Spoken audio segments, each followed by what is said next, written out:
Here we go, the middle of November, the final 3/4 weeks of high school football here in Kansas City. Dion Clisso of PrepsKC. He's got his coffee. That's a big coffee mug there. You need it, though. It's going to be I do need it. There's no doubt about that. I've been battling a cold now for kind of got on me on Sunday. And it's a sore throat, which I hate. I hate sore throats worse than anything. They're the worst, aren't they? Yeah. You could do a lot to me, but a sore throat really is what takes me down. And then it wasn't too bad, and not too much cough and nothing like that. It's not like chest cold or anything like that. It's just kind of head drainage, the whole thing. And so now the only problem is that I've slept the last 2 days during the day, and now I can't sleep at night because I've slept so much. Yeah. So last night was better, but still not great. I have things going on today that I cannot take a nap or rest. So I will probably hit a wall and crash and have a good night's sleep tonight, which will hopefully springboard my recovery even more. All right. Well, we're going to talk you through it here on Snap Tackle. Yeah. Well, this is the beginning of to pull the curtain back. This is the beginning of about 5 hours of talking because we do the radio show right after this. So this might be the best I sound all day. So we'll see how it goes. It was almost like you're out in the elements Friday night. I'm sure there's a lot of coaches and players that are kind of feeling that way. Sam Kanopik and I were texting yesterday, and he said that's how he felt it. He's like, I said, yeah, but I was indoors the entire time, so I have really no excuse. Just picked up whatever bug. My wife's teaching in a new building, so she's already had strep, and kind of got something again. So I think I didn't get the strep, but I think I got whatever she brought home last week, and now I've kind of given it back to her. So we're it's one of those deals. So it is what it is. It's this time of year. Could be worse. It is. It's November football. We had weather last Friday. Some games moved to Thursday, but most of them played on Friday night. Some delayed a little bit, and I've really wreaked havoc on a lot of games. But there were a couple surprises, maybe that had to do with the weather. I'm kind of thinking first of Gardner Edgerton and Blue Valley Northwest. Not that was a surprise that Gardner won. They're a good team. But I feel like that the elements really played into their favor. I think that definitely was a good game for them to play element wise, and and I think it's interesting to see how different areas did it. And I think there was a worry there was like a lightning swath. Yeah, it was on the Missouri side about 5:30, 6 o'clock. And to give you an idea, Grain Valley didn't start until 8-ish. Fort Osage started on time. Yeah, and so and Lisa Valley didn't start until 8. Was it 8:30? No, 8 o'clock. But just south of there, the games at ODAC and at Gardner started on time. On time. So I don't know if that the lightning thing I think kind of dissipated around the 7 o'clock hour, but they'd already made decisions in places to bump back. I think Liberty bumped back to 8, or Liberty North bumped back to 8. So all things being equal, if it was a full 60 game slate and I was the one allowed to schedule it, we'd start games at 4 with about 4 or 5 games, and then every 15 to 20 minutes add another 4 or 5 until we got to about 7:30, 8 o'clock. That makes the scoreboard much easier to run. It spreads it out over a longer amount of time. High school football commissioner of Kansas City, which you kind of are, Which, if it were TV wise, you'd want to do that. You want to stagger your start time so more people could watch. But you could go to a 4 o'clock game and a 7 o'clock. Started every 12 minutes or whatever. Yeah. So that's what I would do. But no, it wasn't. It was a wet. You were out in it. It was a wet night. It rained like crazy in spots. Yeah. It was coming down, and but the lightning I think dissipated right around 7 o'clock or so. The worst was in Nixa, where Ray Peck was. They didn't start until almost 9:40. Wow. And I guess Nixa called it like Saturday. Well, Nixa called it like for Ray Peck. The Webb City games, some other games that were down there bumped to Saturday. But if you're Lee Summit or you're Ray Peck, even though you're on the southern part of Kansas City, you're still 2.5 hours out at the best. I guess Nixa called at like 10 o'clock in the morning and said, "Hey, you want to move it up?" And Ray Peck was like, "We can't just make buses pop out of thin air. Yeah. You can't make it happen like that." It's not. I think they were treating them like they were across town. Like, "Hey, let's move it up. You guys get over here a little early and we'll go." It's like, no, we're in freaking Kansas City. We can't just go. So they didn't get done till close to midnight. And Ray Peck I think that kind of hurt Ray Peck in the sense of just their offense is really high powered and they only scored 15 points. I only gave up 27 to Nixa. So I think that says for your Knicks side, I'd be really worried about, at least on the North. You were a number one seed in name only. I think you're going to find out this week. Yeah, absolutely. Any surprises from last week? Any games that jumped out at you? Some results. Well, one is and one that probably a lot of people hadn't even paid attention to, and still haven't, if they're not paying attention, haven't noticed. Pembroke Hill beat St. Michael and shut them out. Okay. They had been shut out by them 35-0 earlier in the season. They beat them 26-0. And, you know, Coach Konopik and I were exchanging some texts, and he's the Chiefs coach of the week this week. And that was a 1-4 team, and now they're 5-6. They've come a long way in a short amount of time. And they're playing Holden in a district championship. I'd make Holden the favorite there. But Pembroke Hill, you know, he goes, we had a great defensive game plan. Our kids played great in the elements, no drop snaps, no fumbles. You know, and it was one of those things that, you know, I think that's the Pembroke Hill could win a district title. And they're a couple games into the season, I was wondering if they're going to win a game. And they're one win away from a district title. So, you know, hats off to them. Other than that, it was pretty good. It was pretty well chalk. I mean, I like Park Hill South going into that Park Hill game. Yeah, you did. You picked them.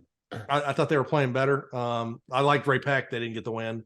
I think Olathe Northwest was a bit of a stunner, but Olathe South had been Olathe Northwest beating Olathe South, flipping a result from the regular season.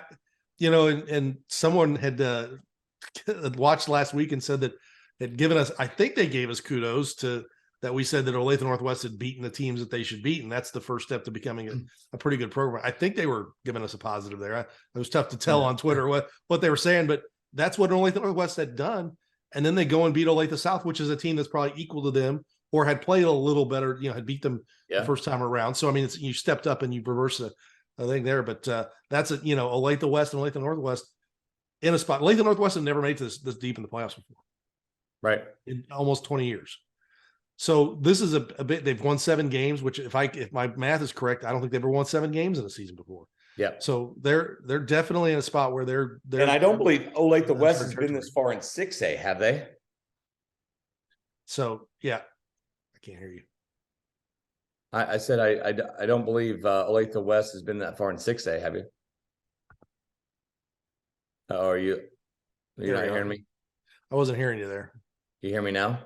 Yeah, it's kind of like if you talked when I talked, it was cutting out. Okay. So, all right, what was your question? We'll go from there. No, I said I don't think Olathe West has been that far in 6A. 6A. They made the semis in 5A that one year. Yeah. And so yes, this is one of those two teams is going to be in the semis. And they are both playing great football. Great football. And I'm excited about that game on Friday night. I think it's going to be one of the better games out there. And it's cool to see, you know, we went into 6A this year going, well, we don't know. And if I'd have told you there, I like it. Some new blood. If I'd have told you Blue Valley, I think the only team that a lot of us would have agreed upon would be Blue Valley there, West, which is Blue Valley West, which going in 2 weeks ago, I don't know if we would have picked them. Right. Early in the season, they weren't playing their best football. Now they're playing how we thought they'd play. Yeah. And Gardner, I mean, I think Gardner, as the season went on, you could see him in that spot. And I think Olathe West as well, but Olathe Northwest has stepped in. I mean, there's no Olathe North. There's no Blue Valley Northwest. There's no Blue Valley North. There's no Blue Valley. I mean, those are the teams that have been in these quarterfinals pretty consistently over the last 5 to 7 years. And so it's no Shawnee Mission Northwest that's been in and out of there a little bit. So yeah, it's definitely 6A has done exactly what we thought it would do at the beginning of the season. So it's great to see. Great, to see a team like Blue Valley West has never been to a 6A title game. Gardner's never been to a 6A title game. All 4 of those teams, whoever goes, will be there in a 6A title game for the first time. So Gardner, they were in the 5A title, right? When they played Hutch. Yeah, it was a 5A game. Yep, with Bubba. Yep. So, how about 4A in Kansas? I mean, Eudora coming so close to knocking off one of the big private schools. Yeah, I think that says a lot about the Frontier League and where they're at, and they played fantastic. And then they get now Miege gets Piper, who went down and beat Chanute in double overtime.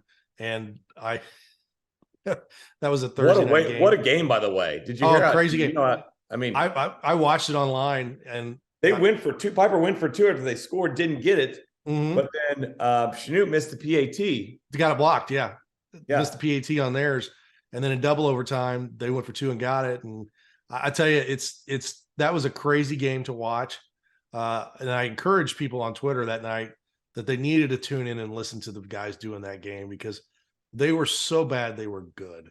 And it was entertaining. I put on my tweet. I was What like, do you mean they were so bad? Oh God, they were awful. The one guy doing the play-by-play goes, well, they played for 32 minutes and like that. And the guy goes, no, they played for 48. And then they didn't know the overtime rules. They're like, this is like college, right? From the 25. And I think there's a former coach who's like, no, it's the 10. It's just that, yeah, they did. And there was a delay because they lost a bank of lights for a while. So it was like a 20-some minute delay, and they were talking during that. So, they were just comically bad. And it was Cole Young and I was like, you got to check these guys out, man. This is brutal. But hey, have fun with it. So, settle in, call your game. Yeah, not everybody's going to get Mike Tirico, Michaels on the broadcasts. It's not Wyke and Bo Richter every night. You know no, what I'm saying? you can't top Bo Richter. All right, let's look ahead here to the basically the quarterfinals in Kansas and in big class in Missouri, and then basically the Sweet 16 in classes 5 on down in Missouri with your big 3 games of the week. Let's start on the Missouri side. Smithville at Kearney. Man, this is what defending state champ taking on probably the favorites this year in class 4 in Kearney. Well, yeah, one of them. I think this is a game that both these teams knew when that game was a missed field goal, the long field goal. I don't know. I mean, he would have had to, crush that thing Butker style, but no, it was a close game first time around. Each of them have done is just handle their business all the way through. I mean, Kearney got down to Belton the last week of the season and then just ran past them with like 28 straight points. So maybe not a little focus for a quarter and a half for Kearney, but Kearney's done everything you can ask of a team. They've rolled, and Smithville has too. So, and Smithville, in the weather last week, Van Horn kind of hung around for a quarter and a half, and then Smithville just kind of ran away from them 32-0. But it was like 8-0, 16-0 there for a while. So that's a great game. I think the winner of that game should host the winner of Center and Nevada. So that's like either way, Kearney, if it's Kearney and Center, Kearney would host. If it's Smithville, Smithville will host because they've been on the road. If it's Smithville and Nevada, the only one who would have to go on the road would be Kearney if they won and Nevada won down there. So trying to host that game should be a good one in class 4. I didn't realize how close it was. I'd forgotten. 20-19, Kearney won last time. Of course, that's Smithville's only loss of the season. I'm doing the math here, and it's going to be quick math. Since it's typical Smithville team, since Smithville allowed 20 points to Kearney, they've given up a total of like 29 the rest of the season. Yeah, they've had some shutouts in there too. It's like 9 games. Yeah. Their defense doesn't have the star power it did last year with Cody Simoncic and some of those guys, but they've got a good group that really runs the ball and tackles well and just plays Smithville football. Yeah, that is Smithville football right there. Also on the Missouri side, you have Park Hill South at Liberty North. Park Hill South have more magic in it to take over, to take on and beat what has been the best team in the city all year long. Last year, this is a rematch of last year's district championship game where Park Hill South had the 1 seed because they were undefeated. Liberty North had that loss to Bentonville first week of the season, so they were at Park Hill South. The schedule's a little more apples to apples this year than it was last year. Park Hill South is playing fantastic. Briggs Barchosh, DJ Jones, are just a 1-2 punch. Gilroy is an outstanding linebacker for them. They've got good receivers. They know who they are. They've got a great identity. Liberty North's defense is unbelievable. Last week, Blue Spring South goes down and scores. It's 6-0. And next thing you know, it's 23-7 or 23-6. And with the safety from one Melvin Laster there as well. So that was one thing. I was talking to Rob Evans, who was on the call for Blue Spring South. And he said there was one play where they schemed Laster untouched into the backfield. He's like, you can't.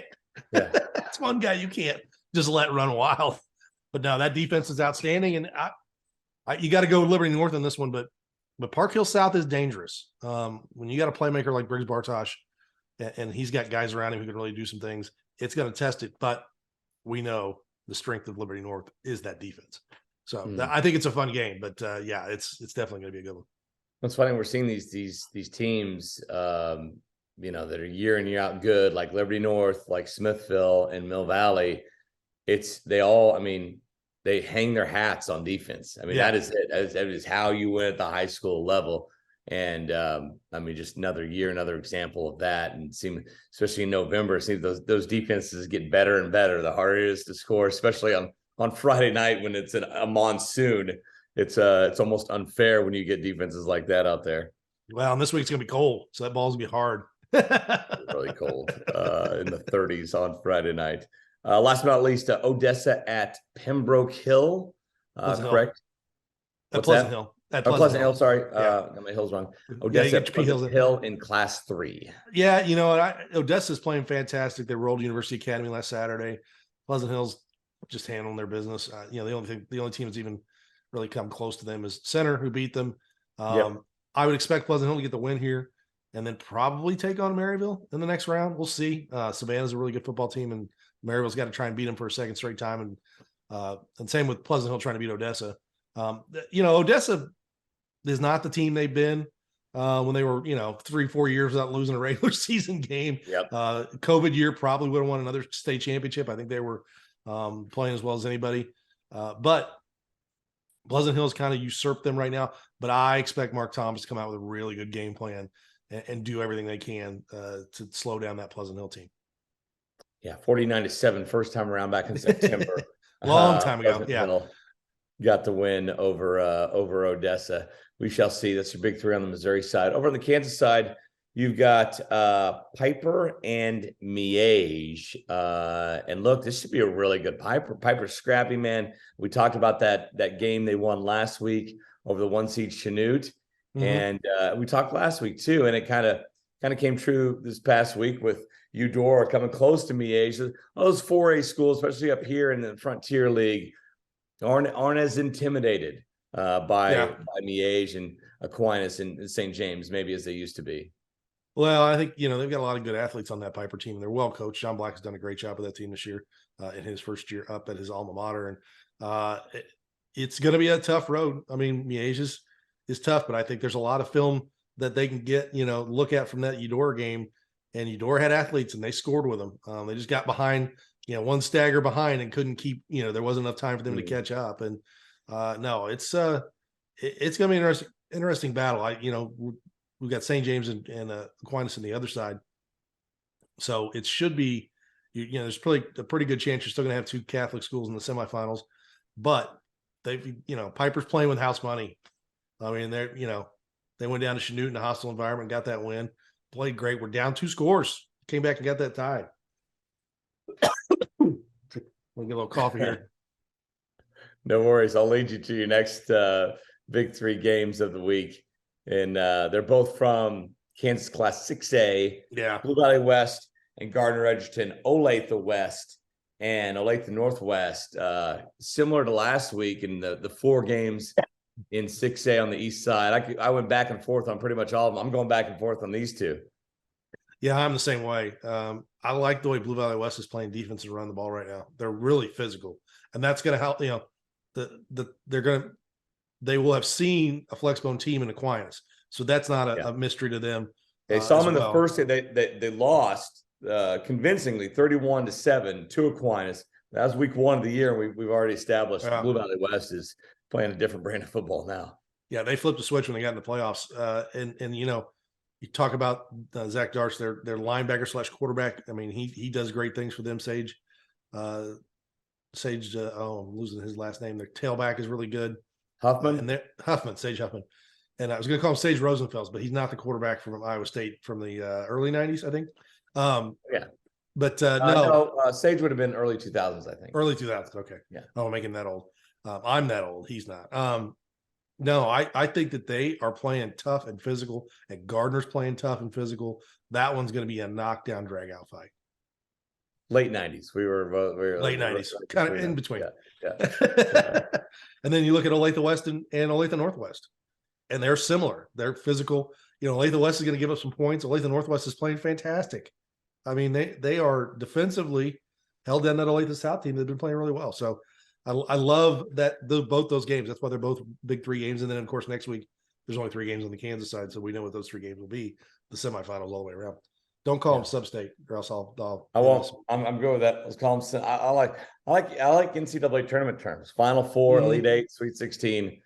Just call it that. And I'm taking a look here. I don't think. Yeah. So it was a close game the first time around. Olate the West beat Olate the Northwest. I believe they had to come from behind to get that win, but it was a 31-28 game, and that could be a coin flip over in 6A. Let's take a look here. Let's take a look here as we're battling through, just like these teams are battling through the elements here. Let's take a look.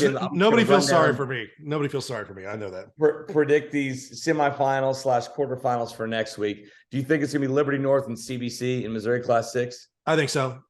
Is it the same CBC level of? I've heard their defense is not what it was. I've heard this is a gettable CBC team. And Liberty North last year in the state championship game came out, got a turnover. If they go and punch that in for a touchdown, I think it changes the entire tenor of that game. But this year I think they're closer. I think their defense is better. I think they're more athletic. There are a lot of juniors and sophomores last year on that Liberty North team. Who've never been there before, never done that, never played to CBC.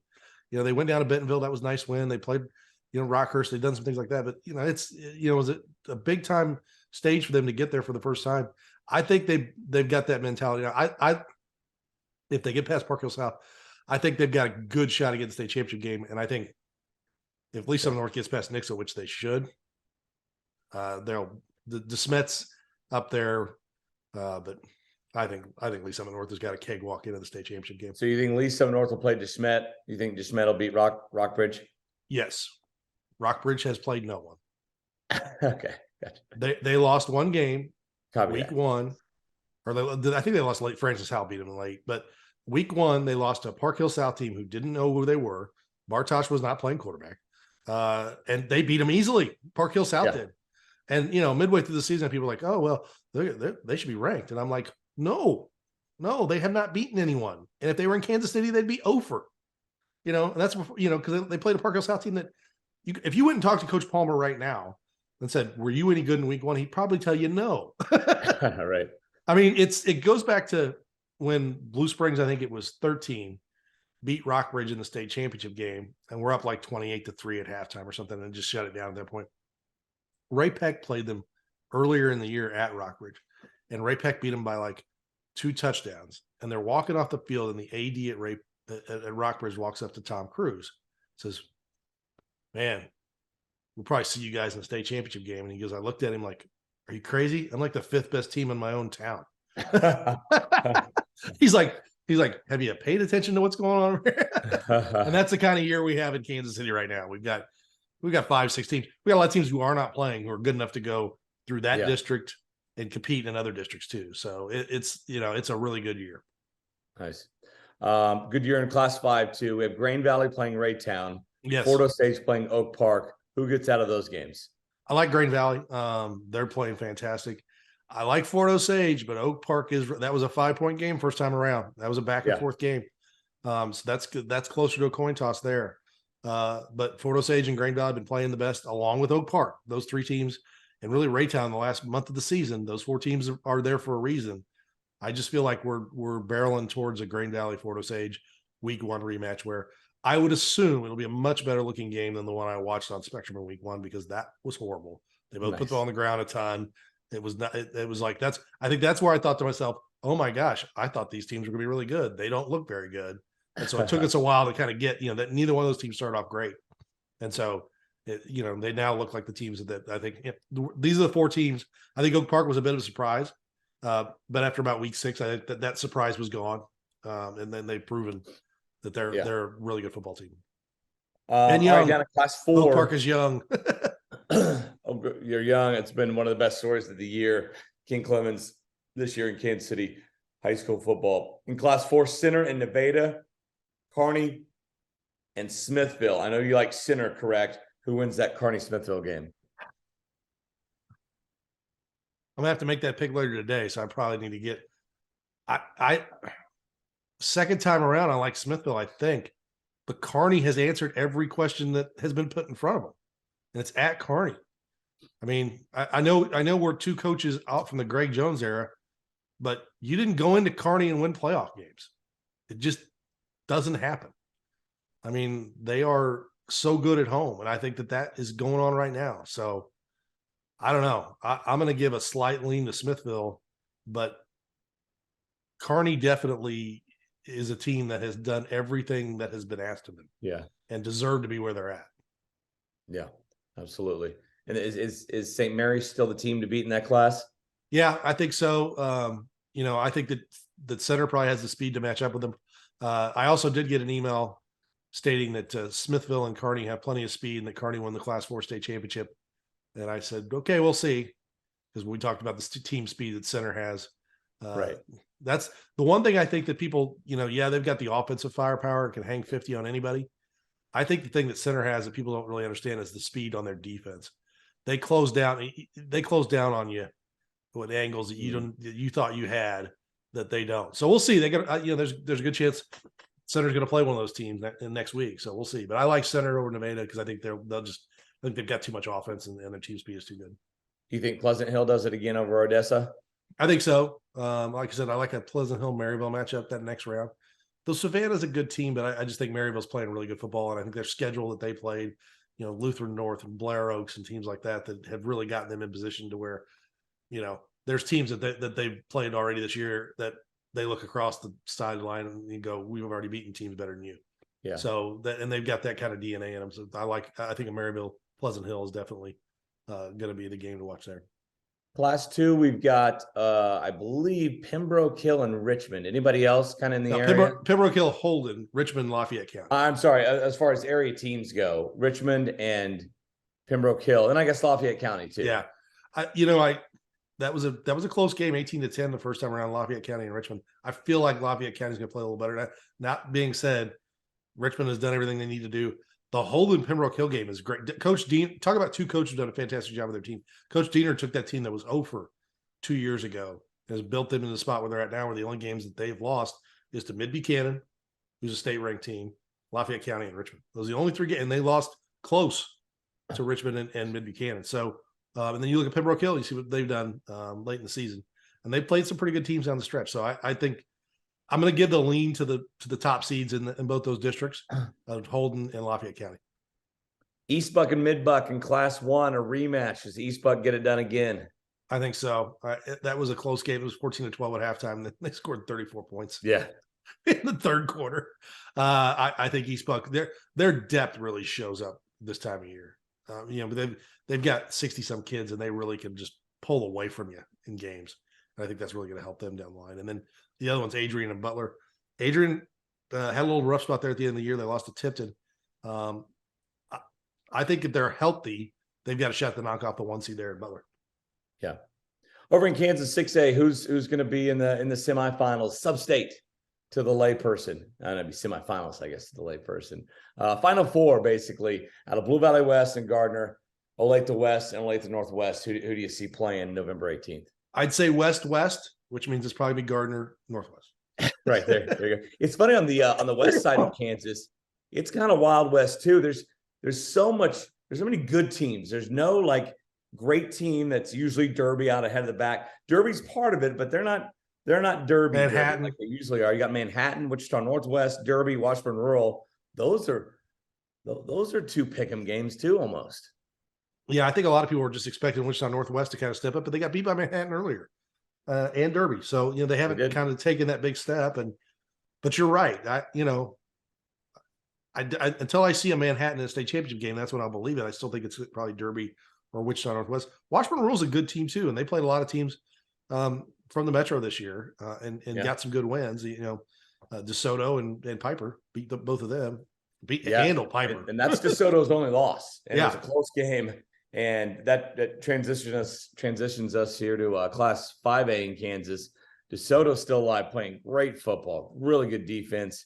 Taking on Blue Valley Southwest, which should be a great game, all green there. And then Mill Valley and Pittsburgh.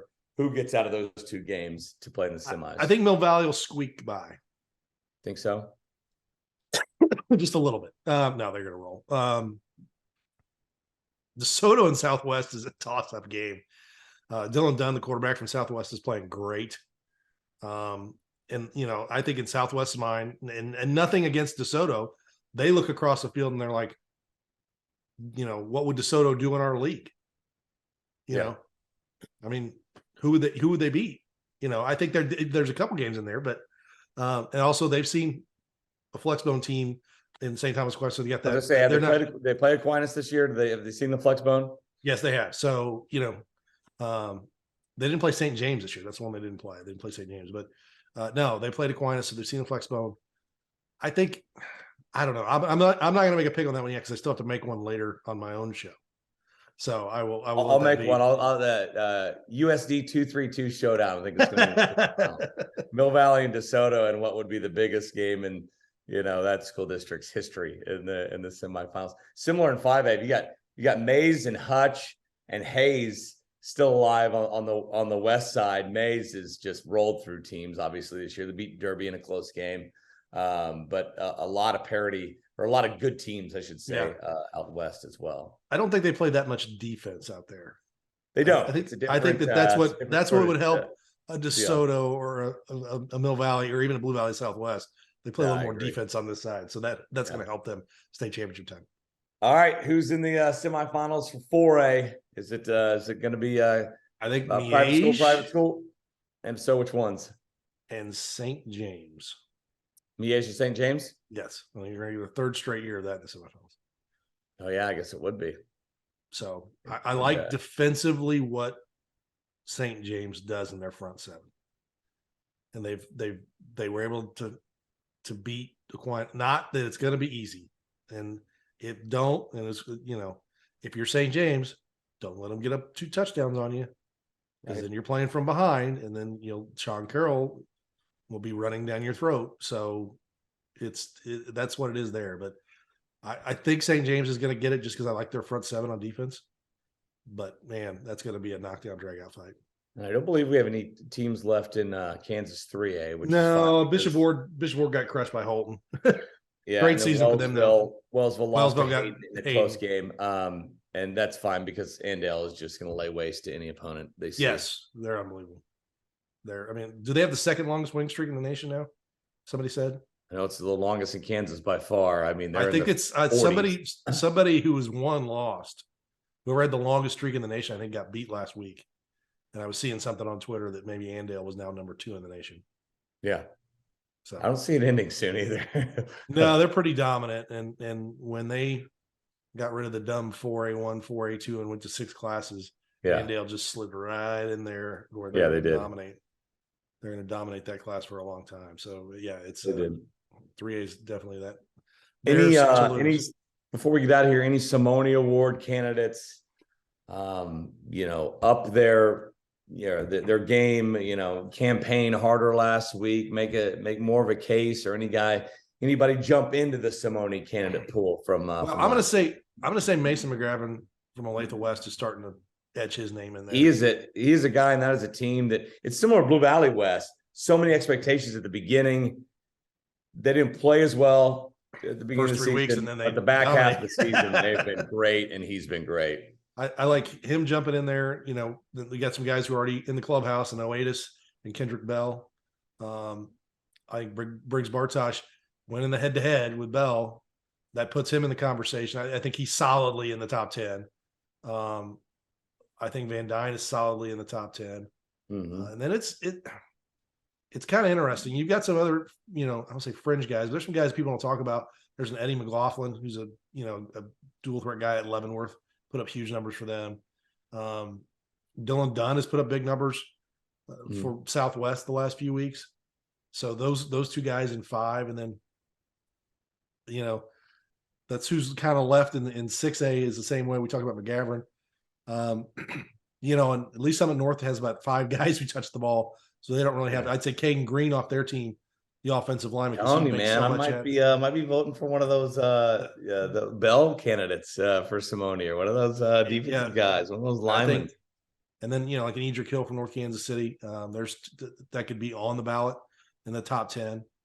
Buchanan candidates, sorry. Yeah, Buchanan candidates. So I think that's probably a list right now to look at.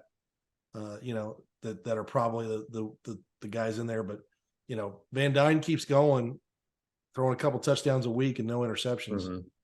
that starts to jump off the page at you. And if they, they get some big wins, we saw Conrad Holly a few years ago get it, best player, best team kind of thing.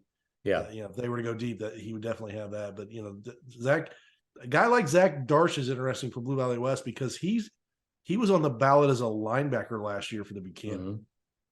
Mm-hmm. And he will be on the ballot for the Buchanan too. But he's also playing quarterback. Yeah. So, I mean, I need to get a snap count on him. And this week is a good week to see how much, because they split some time with Nagy to spell Darsh at QB. Yeah. But if he's getting every snap at quarterback and playing a lot of snaps, majority of snaps on defense, you don't get we haven't had a two-way guy like that. No, probably since Although I would say Jet Deneen should have been close last year. Yeah, Jet Deneen. He was the Kansas 6A defensive player of the year. Yeah. And he was also Simone candidate for his play at and Stubblefield. We left out Stubblefield that they got beat. So I mean, Stubblefield's in that mix as well. So those are kind of the ones there. And like I said, Darsh is one to keep an eye on. I think he's definitely in the Buchanan conversation. And he's one of the leading tacklers, I think, in the state of Kansas. He was last year. I think he is this year too. So yeah, it'll be interesting. You'll start to see some of that stuff come out. Probably next week and then we'll be media meeting will happen. We got to get that scheduled to get that going. But then the voting will take place over Thanksgiving weekend. Sounds good.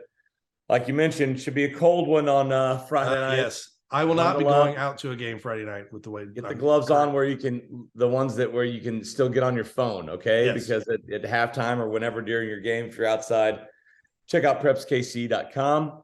As it takes less time now these next few weeks because there's fewer games. We got only a handful of teams left, and there'll be half those teams left going into the week after next. So yeah, it's we will be down to I think 10 games next week, assuming Lee Summit North wins. Next Friday? Yes, next Friday. I think it's 10, maybe 11. Because if Adrian wins down there, because there's so it's gonna be a fun week, and setting up the class 1 through 5 quarterfinals on the Missouri side are gonna be pretty nasty this year. And this week should make up for maybe a lack of great games the previous 2 weeks. This is the start of a 2-week stretch where you typically have your best football in Kansas City. Yeah, I mean, Piper Chanute was great. Mm-hmm. That was the game more of those of the week. Yes, week. I'd love for that. I'd hopefully have some of that this weekend, next week. So we'll see how it goes. Yep, awesome. For Dion, I'm Mick. We'll see you next time right here on Snap Tackle Pod.